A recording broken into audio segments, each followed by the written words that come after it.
And welcome to my fifth lab, which is choosing your own experiment. I'm also going to be working with the Slinky. So some key concepts for this one are gravitation, specifically gravitation near Earth's surface, 9.8 meters per second squared, and also Newton's second law, the conservation of momentum. So change in momentum, which won't really be used a lot in the coding of this one, but is important to remember and essential for the rest of the formulae. Velocity update, position update, and in addition, Hooke's law, which is related to spring force and tension, where this is the spring constant, and this is the distance between one end of the spring and its equilibrium position. So the goals of the experiment are to observe the motion of a spring as it falls from rest of a specific height. Specifically, we're going to be looking at the bottom of the spring. So a computational model and a tracker model are going to be helping us to show some deviations in also to verify whether or not our experiment is produced well. So some key assumptions are motion only in the y-axis, just to make it easy, and also little to no drag. I chose to do this because springs are circular tubes, so they already have little air resistance, and I think that working with the tension factor is much more interesting and also indicative to what is really going on in this problem. So free body diagram, here we have that force of tension from the spring and also the force of gravity. The system is just going to be the Slinky, and that is so that's kind of the easier thing to do here, just because you want the forces to be equal to each other. We're not really working with energy.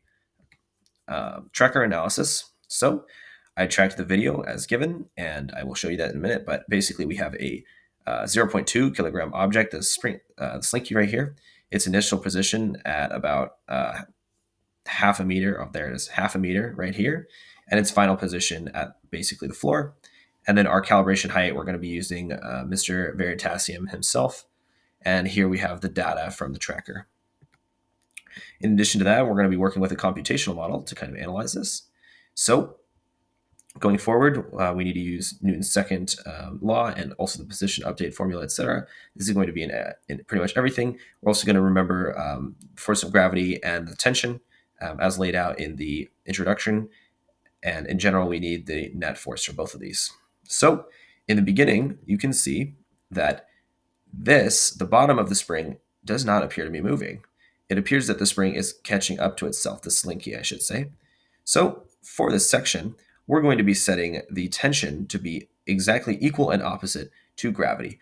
And we're artificially doing this so that it does not change its position and more accurately represents reality. For the second part, after that change in time, once the top of the spring has caught up to the bottom of the spring, then we're still going to have this tension here, but the tension is going to be zero because the length is zero. Here's the computational model. You can see that at this point, it drops off and the bottom of the Slinky finally starts moving, as most objects do, toward the ground. So here are our results. Here you can see the top is consistently moving toward the ground, and the bottom in both the model and the observation are moving toward the ground only after about 5.5 seconds. However, you can see here that in the model, the simulation, the spring is much more gradual in the beginning and speeds up more dramatically toward the end, more of a quadratic curve, whereas the bottom spring is much more linear. In the first 5.5 seconds, like we just observed, there's no real deviation. And then after that, the graphs deviate majorly. Some errors in this project are that none of the objects move in the X or Z axis, which of course anything does. The spring and tension forces are also not perfect. And a big part of this is that that kind of Hooke's law, it works best when describing a spring where one end of the spring is connected to something else. A Slinky is also not, at least from my understanding, exactly a spring in the perfect sense.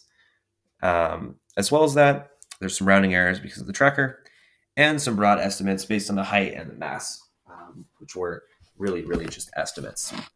So some discussion questions. Does the bottom of the model Slinky stay stationary just like in the video? And yes, but it's only because we set it up that way. In the initial coding, I set it up so that it was only going to be the tension opposing it. But unfortunately, in that instance, what you end up having is that the tension is initially greater than gravity. So we just eliminate that from the code entirely. So yes, but only because we made it that way. Why does the Slinky behave this way?